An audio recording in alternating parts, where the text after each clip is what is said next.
A plant grows along roadsides across Europe, Asia, and North America that contains more medicinal compounds than most pharmacy shelves combined.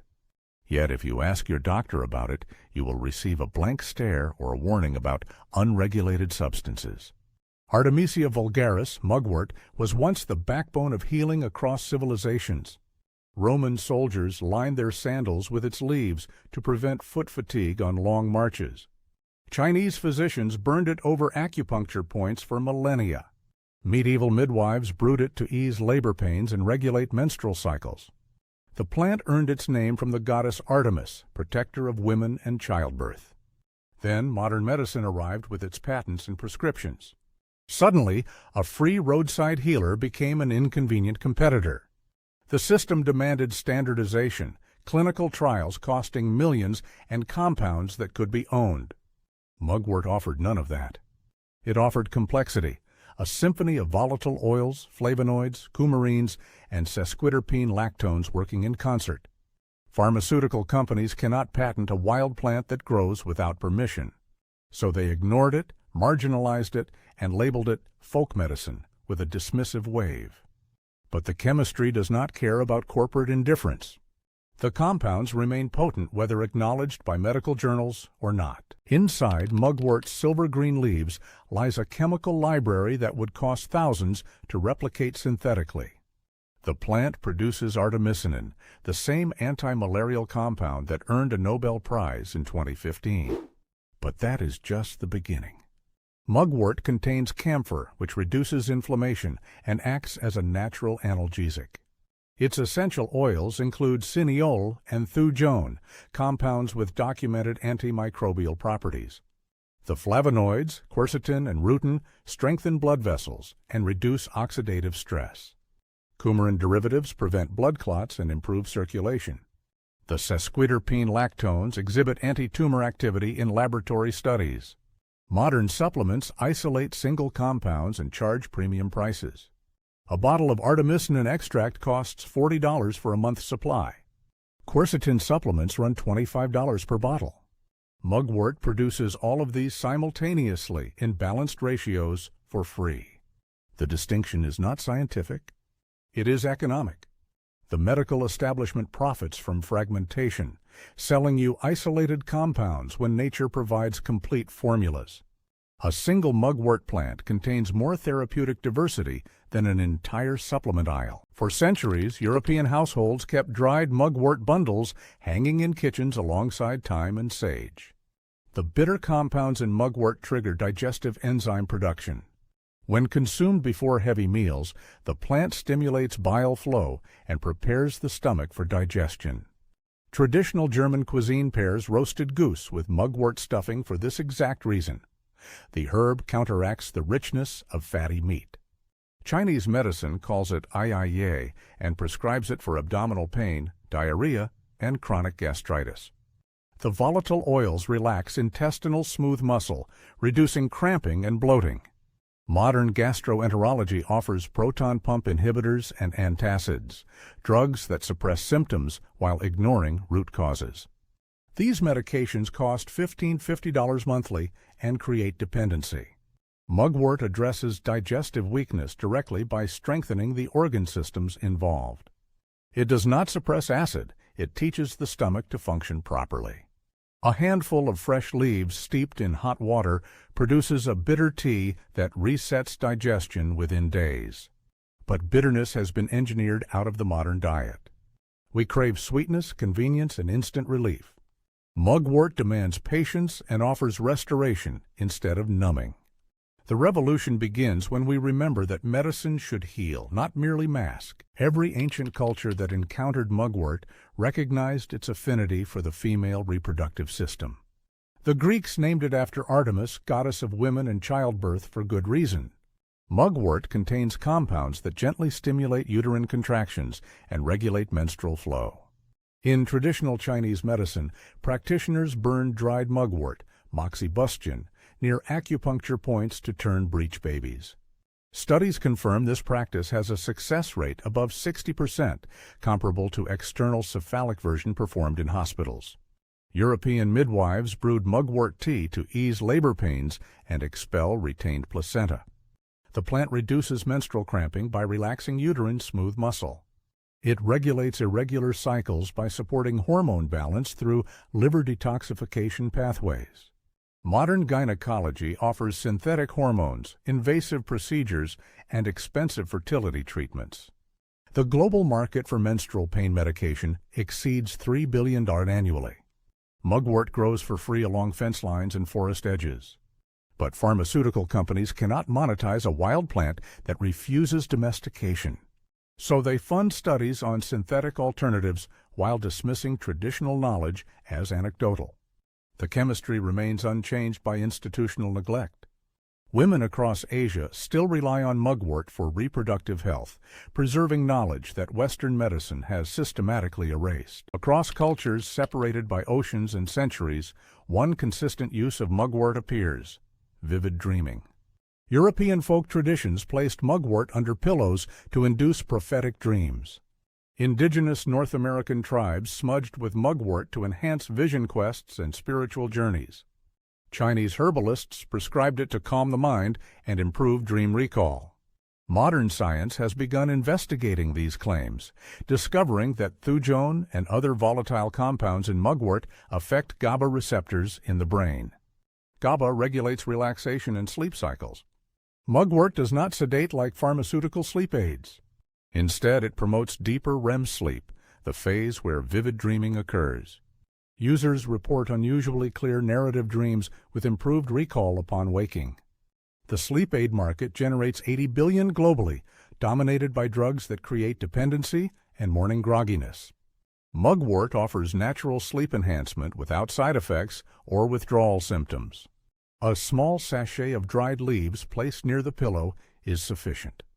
Yet sleep specialists rarely mention it, and pharmacies do not stock it. The plant remains a secret passed between herbalists and those willing to explore beyond conventional medicine. Nature provides what industry withholds. Long before antibiotics, healers used mugwort to disinfect wounds and prevent infection. The essential oils in mugwort exhibit broad-spectrum antimicrobial activity against bacteria, fungi, and parasites. Laboratory studies show that mugwort extract inhibits Staphylococcus aureus, E. coli, and Candida albicans. The same compounds that produce its distinctive aroma, cineole, camphor, and thujone, are responsible for this defensive chemistry. During the plague outbreaks in medieval Europe, mugwort was burned in sick rooms to purify air and prevent contagion. Whether this practice actually prevented plague is debatable, but the antimicrobial properties are scientifically verified. Modern wound care relies on topical antibiotics that cost $10–30 per tube and contribute to antibiotic resistance. Mugwort-infused oils and salves provide natural antiseptic protection without fostering resistant bacterial strains. In rural areas across Asia and Eastern Europe, people still apply crushed mugwort leaves directly to cuts and scrapes. The plant contains compounds that not only kill pathogens, but also promote tissue regeneration. Hospitals do not teach this because there is no profit margin in roadside weeds. The knowledge persists in communities that remember medicine as relationship rather than transaction. Every time someone applies mugwort to a wound instead of buying antibiotic cream, they participate in a quiet revolution. They reclaim agency over their own healing. In 2001, the European Union classified thujone, a compound found in mugwort, wormwood, and sage, as a restricted substance. The regulation limits thujone content in commercial food products to 0.5 g/l. The justification cited concerns about neurotoxicity at high doses. But no documented cases of mugwort poisoning exist in the historical record despite thousands of years of use. The same regulatory agencies approve synthetic food additives with known carcinogenic properties. They permit glyphosate residues on produce and artificial sweeteners linked to metabolic disorders. But they restrict an ancient herb because it contains a compound that might be toxic if consumed in absurd quantities. The regulatory framework serves industry, not public health. It protects pharmaceutical patents by marginalizing competing natural remedies. Traditional herbalists across Europe have been forced to stop selling mugwort products or face legal penalties. Meanwhile, synthetic drugs with severe side effects flood the market with minimal oversight.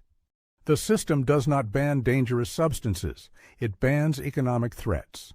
Mugwort remains legal to grow and use personally in most regions, but commercial distribution faces obstacles designed to suppress it. The message is clear: your healing belongs to corporations, not to nature. But laws cannot erase biology, and chemistry does not require permission to function. Modern agriculture views mugwort as a weed, an invasive pest that competes with profitable crops. Farmers spray herbicides to eliminate it from fields, roadsides, and pastures.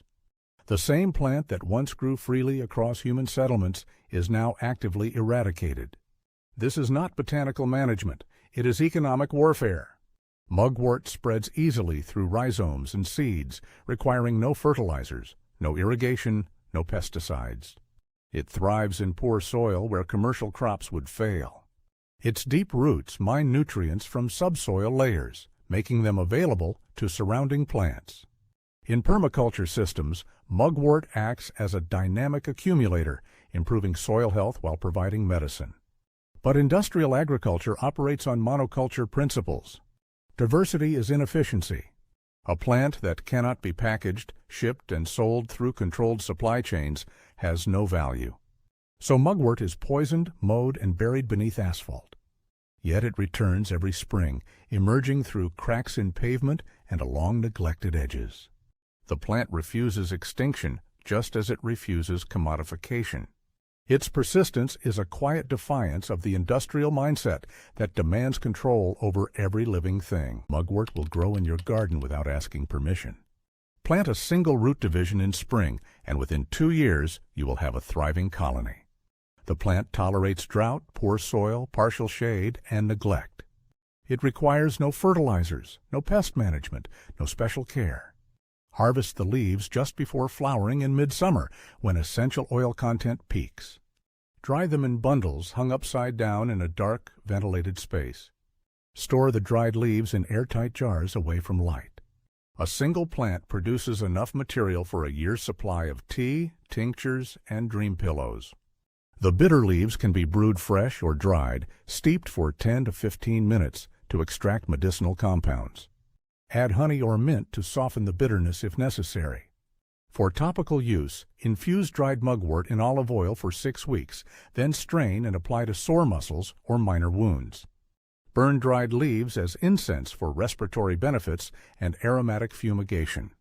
Stuff small cloth sachets with dried mugwort and place under your pillow for enhanced dreaming. Every use is an act of reclamation, taking back knowledge that was stolen by institutional gatekeepers.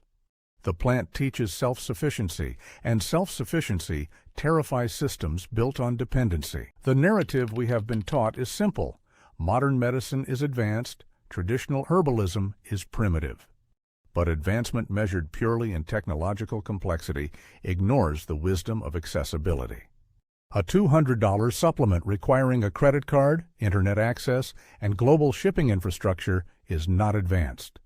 It is extractive. A plant that grows freely, requires no purchase, and has been used safely for millennia represents true advancement. It represents sovereignty, the ability to care for yourself without intermediaries. Pharmaceutical companies have spent billions convincing us that healing must be purchased, prescribed, and controlled. They have pathologized self-reliance and criminalized plant knowledge. They have turned medicine into a commodity and patients into consumers. But mugwort still grows along roadsides, indifferent to market forces. It still produces artemisinin, camphor, flavonoids, and volatile oils, regardless of whether you have health insurance. The revolution is not violent, it is botanical. It begins when you stop viewing nature as inferior to synthetic products. It begins when you walk outside, identify mugwort, and harvest it yourself. It begins when you remember that your body is not a malfunctioning machine requiring corporate intervention, but a living system capable of healing when supported by the Earth's pharmacy. The system cannot tolerate this knowledge, which is precisely why you must reclaim it. Start small. Learn to identify Artemisia vulgaris by its distinctive silver-backed leaves and aromatic scent. Harvest ethically, taking only what you need and leaving the root system intact. Brew your first cup of mugwort tea and sit with the bitterness. Let it remind you that not all medicine should taste like candy. Observe how your digestion responds over the following days.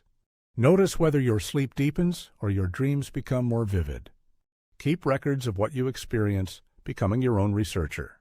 Share your knowledge with others who are ready to listen. Teach children to recognize medicinal plants so the knowledge does not die with this generation.